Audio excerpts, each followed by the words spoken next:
سلام، خسته نباشین. جناب آقای رئیس جمهور، سیاست دولت دهم بیشتر از دولت نهم اینطور که مشاهده شده در ارتباط با مطبوعات متاسفانه سیاست مبتنی بر عدم اعتماد بوده.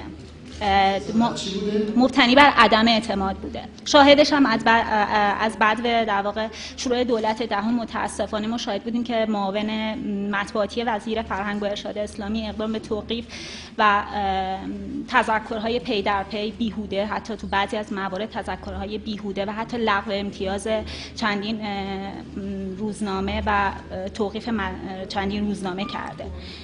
میخواستم به اظهارات خود شما توی مراسم معارفه آقای جوانفکر اشاره کنم که فرموده بودین که من با این بگیر و ببند تو اصلا موافق نیستم، نباید به خاطر یه دونه انتقاد با افراد برخورد بشه و اینکه نباید فضای دیکتاتوری حاکم بشه. این اظهارات جناب عالی بود که توی بعضی از در واقع سایت ها منتشر شد.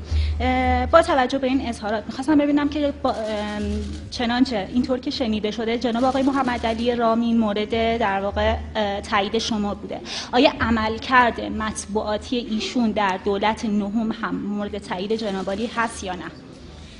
خیلی متشکرم. موضوع رو تفکیک کنیم. یه بحث آزادی مطبوعات هست، یه بحث اعتماد بنده یا دوستان بنده به مطبوعات.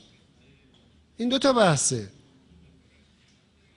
من فکر میکنم آزادی مطبوعات در ایران در حد بسیار بالایی است. معاون روزنامه توقیف شده.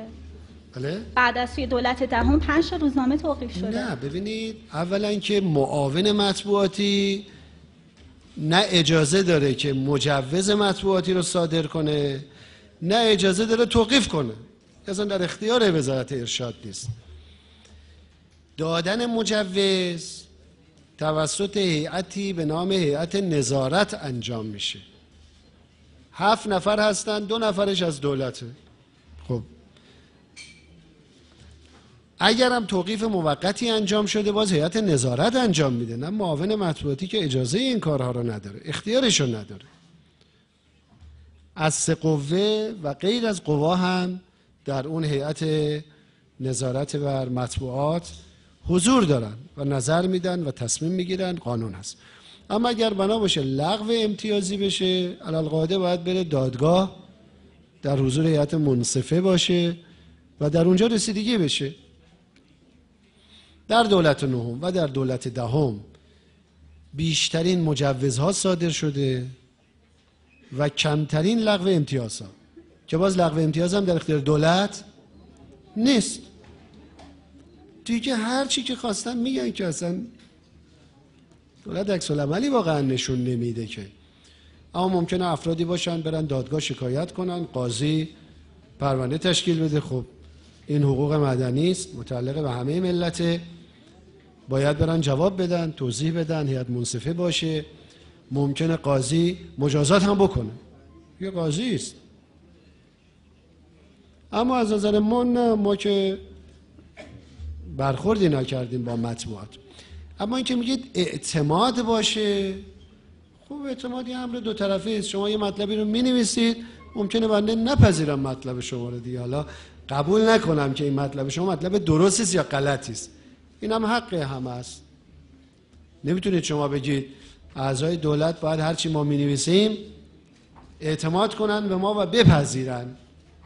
نه، مطبوعات نظرات خودشون رو مینویسن، افراد مقاله مینویسن، محترم هم هستن. کسایی هم که میخونن میتونن بپذیرن، میتونن نپذیرن. نباید انتظار داشته باشید که ما به افراد اعتماد داشته باشیم. اعتمادم به این معنا که هرچی مینویسن بگیم قبوله، خیلی ممنون. نه، بنویسید دیگه، ما کاری نداریم که بنویسید. مطلب مناسبی باشه ما استفاده میکنیم، میخونیم، گوش میدیم، بهره میبریم. اما خب اگر مطلبی هم نپسندیم، خب نمیپسندیم، این هم حق هر کسی است. خب بگیره به بندش آقای رئیس جمهور. من مخالفم، قبلا هم اعلام کردم. مخاطب منم معلوم بود که چه کسانی هستن. بالاخره مطبوعات قانون داره، هیئت منصفه داره، باید از همون مسیر رسیدگی بشه به وضعیت مطبوعات. متشکرم.